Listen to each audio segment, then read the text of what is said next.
Hi, it's Dr. Nena. A quick note before we begin. I'm recording this intro from the hospital. I am on hospital admission, so my voice is a little softer and maybe coarser today. You might also hear some hospital background noise, and I do apologize for that. Please bear with me. But I'm okay, and I'm listening to what my body is asking for. Slowness and gentleness. Let's take one breath together. Inhale. Soften your jaw. And let the exhale be just a little longer than the inhale.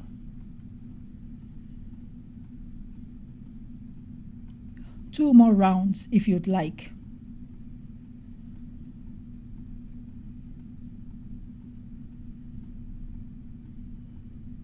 Today's episode is about a simple, honest moment many of us experience. When dairy changes and your body says no. This is not a moral judgment, just listening. Maybe it's new congestion, skin flares, a tight belly, or a mood shift. In this short reflection, we'll practice noticing the signal and making one small adjustment and letting the body lead. If you're new here, you can start with my free 10-minute guided meditation at silentmedicine.com/start. All right, let's begin.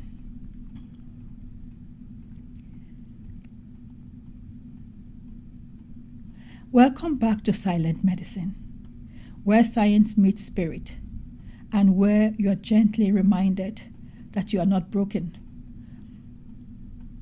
and that the healer you've been searching for has been living inside your body all along, all this time. I am Dr. Nena Indika, a clinical psychologist, integrative medicine doctor, and also a human being whose body has had a lot to say about what it can and cannot tolerate anymore. In our last episode, we talked about your nervous system as a kind of first healer, a living messenger that's always scanning. Am I safe enough? Is this too much? Do I have what I need? Today, I want to bring that same idea down into something that is very much an everyday occurrence in some cases. Something you may have grown up with. Something that can feel almost too normal to question. I want to talk about dairy. But really, this is an episode about what happens when something that used to be okay for your body suddenly is not. If you've ever been told you're just lactose intolerant, or you're getting older, or it's all in your head, I want to sit with you for a while in this conversation. For a long time, dairy was just there in my life.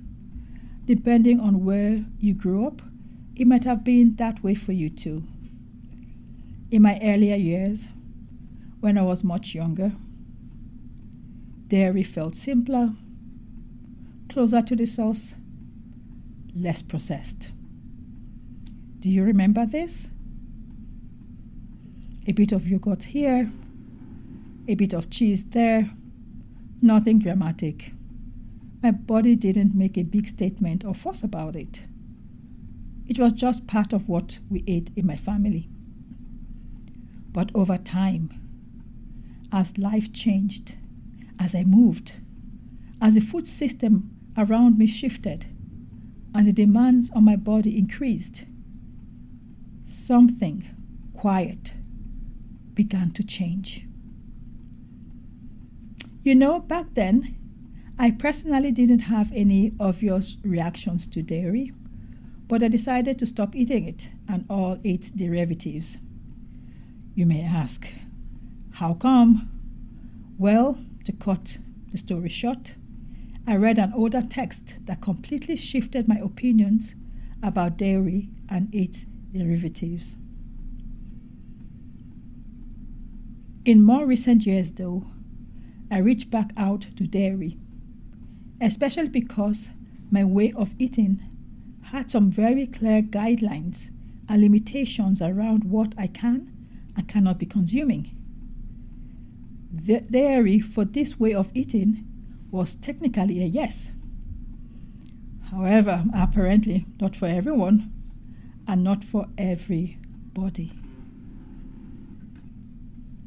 At first, the changes were subtle.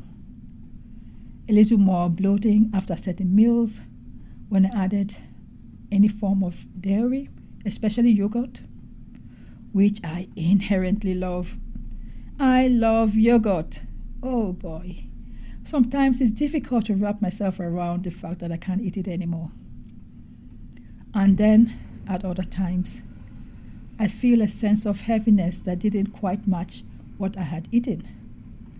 My skin reacting in ways I couldn't fully explain, energy dipping in odd patterns, and then, more clearly, my body started to say a firmer no. The same types of dairy that once felt neutral or comforting began to leave a trail. Unbelievable. I started feeling itchiness, congestion, digestive upset, constipation, inflammation, that's a big one for me, a general feeling of being off. Maybe you've had your own version of this. It might not be dairy for you. It might be another food that used to feel fine, and now your body seems to push it away. For a while, like many of us do, I tried to explain it away. Maybe I'm just tired. Maybe this week was more stressful than other weeks. Maybe I'm imagining it. Maybe I'm being dramatic. And yet, the pattern kept repeating. Each time I had certain kinds of dairy, such as butter, yogurt, my body responded. Not once, but over and over. At some time, I had to make a choice. And there are 3 quiet truths that have come up for me, and I want to share them with you. 1, your tolerance can change, and that's information. Symptoms and messages. Timing matters. The goal isn't fear, it's discernment and calm experimentation. Was I going to keep arguing with my own body? Or was I willing to become curious about what this no might be trying to protect me from?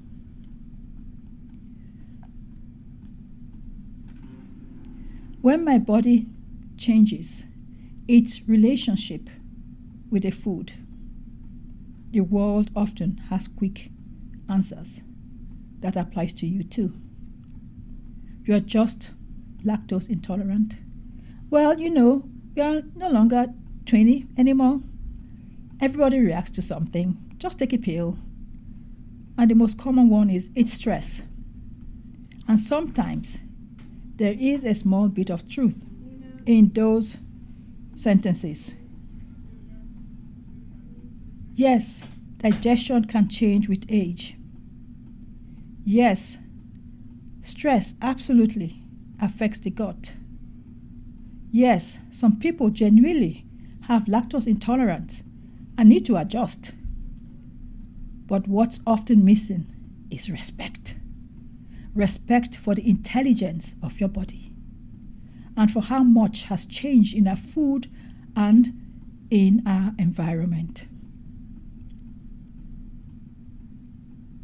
Dairy today is not always the same as the dairy many of us grew up with. Dairy now can be ultra-processed, altered, fortified, stored differently, and coming from animals raised in very different conditions. At the same time, you're not living in the same body you had at 10 or 20 either. Your nervous system has been through things. Your body has carried stress, responsibility, grief, toxins, lack of rest, and at some point, it reaches its limits. Everything has a threshold beyond which diminishing returns set in. Let's look at this example. There is a lot of advocacy for drinking more water. But if you exceed what your body can actually handle, you can begin to dilute your electrolytes too much, and that becomes a problem. In the same vein, when you ignore the limits and signals of the body around food, we move out of partnership and into strain. Noticing in the form of attention, listening, and acknowledging is often how true inner healing begins. When we reduce all of this to a simple label, you are intolerant, end of story, we risk losing the deeper conversation. In silent medicine, I don't see your body's no as a character flaw. I don't see it as a weakness either. I see it as information, data. Your body is constantly taking in data, the structure of the food, the additives, your hormonal state, your level of stress or calm, your past experiences with that food. When your body answers with bloating, itching, congestion, constipation or diarrhea, fatigue, brain fog, inflammation, pain, it isn't punishing you. It's speaking the language it has. Sensation. The whisper comes first. Most of us wait until the whisper becomes a shout. Today, we start the practice of listening sooner. You know, I want to be really clear here. You are not a bad student of health because your body says no to something, which some seems to be fine for other people. Your body is not less spiritual, less strong, or less disciplined because it reacts differently. From a silent medicine perspective, the curiosity becomes, what has changed in this food? What has changed in my body? What has changed in my nervous system and my environment? And what might this no be trying to protect me from? If you've been noticing a pattern around dairy or any other food, I'm not here to give you a one-size-fits-all protocol. I am here to invite you to take a different perspective, a position of gentle experimentation, where you listen without panic and without shame.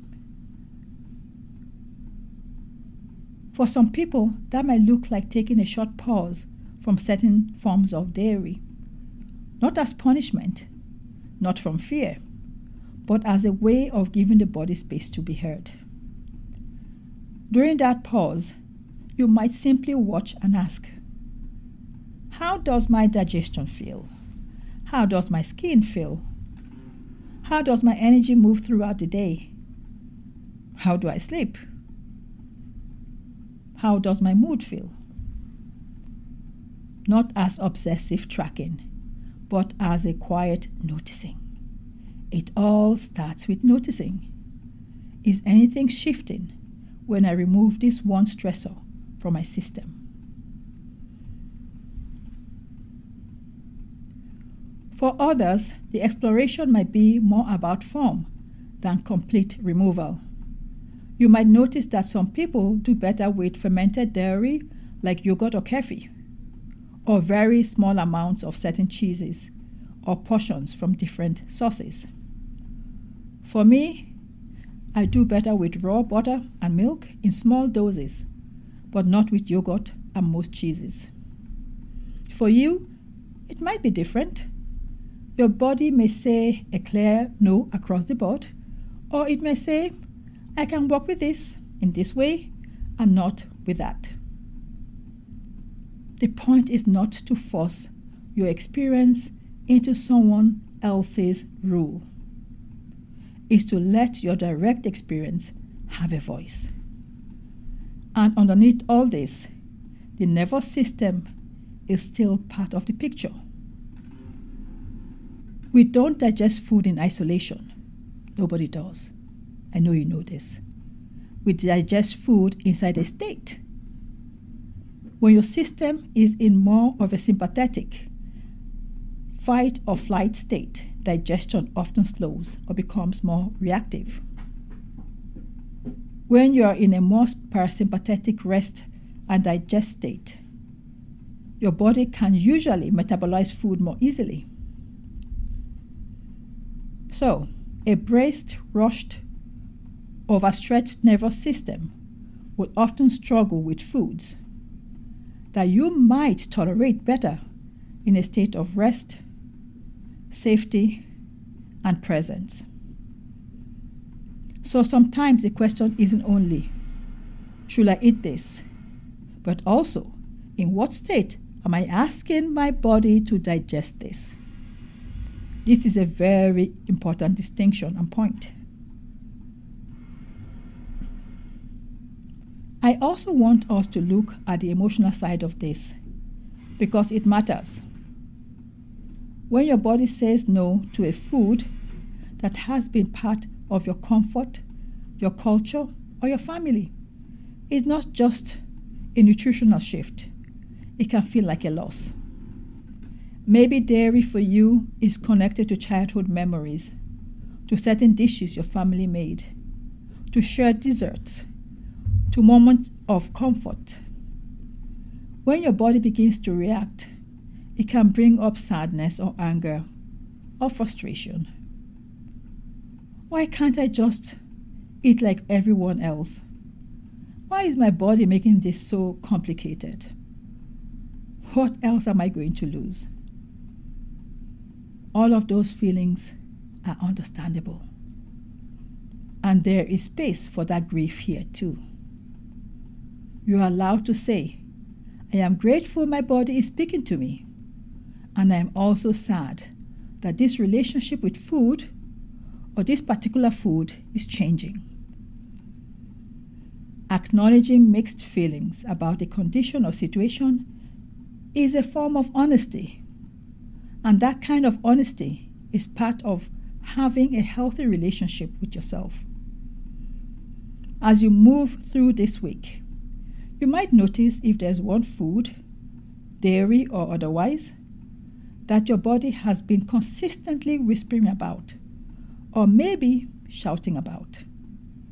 Instead of immediately judging it, you might ask, what if this isn't me being difficult, but my body trying to say, this form, in this way, at this time, is not working for me anymore.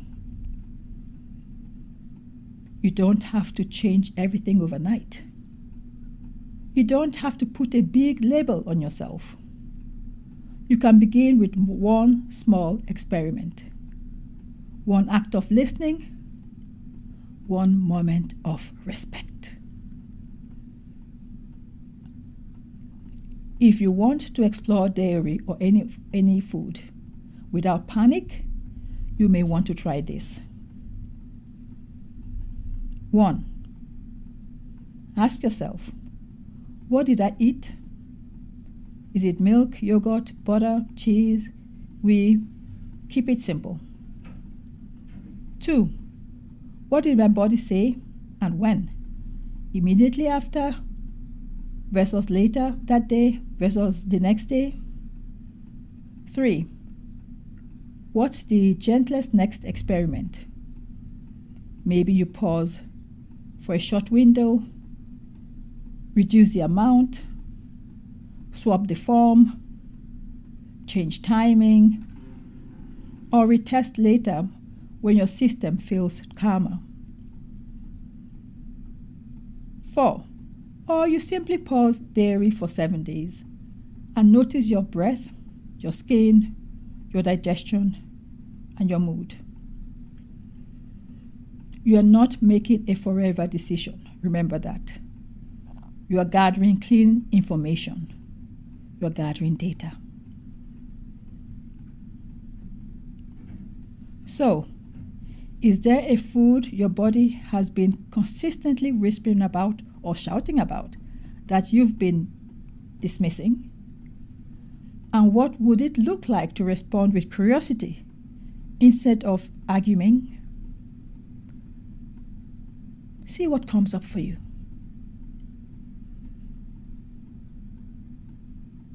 Thank you for spending this quiet time with me today.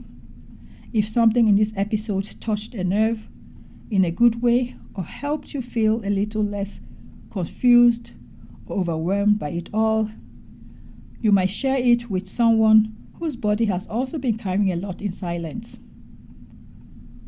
You can find more calm, practical reflections at silentmedicine.com, and if you'd like gentle support about once a week, you're welcome to join the Silent Medicine newsletter there as well. As always, a gentle reminder, what I share here is for education and reflection. It is not meant to diagnose, treat, or replace professional medical or psychological care. If you're navigating significant symptoms, allergies, or other medical conditions, please work with a qualified practitioner who can help you explore these questions safely.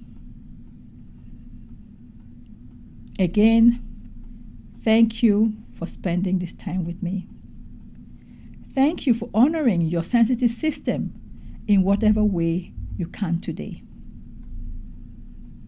Until next time, may you notice one quiet way your body is already trying to care for you, even if the world hasn't honored that yet. May you keep listening to the healer within. I am Dr. Nenna, and this is Silent Medicine. I'll see you in the next episode. Take care.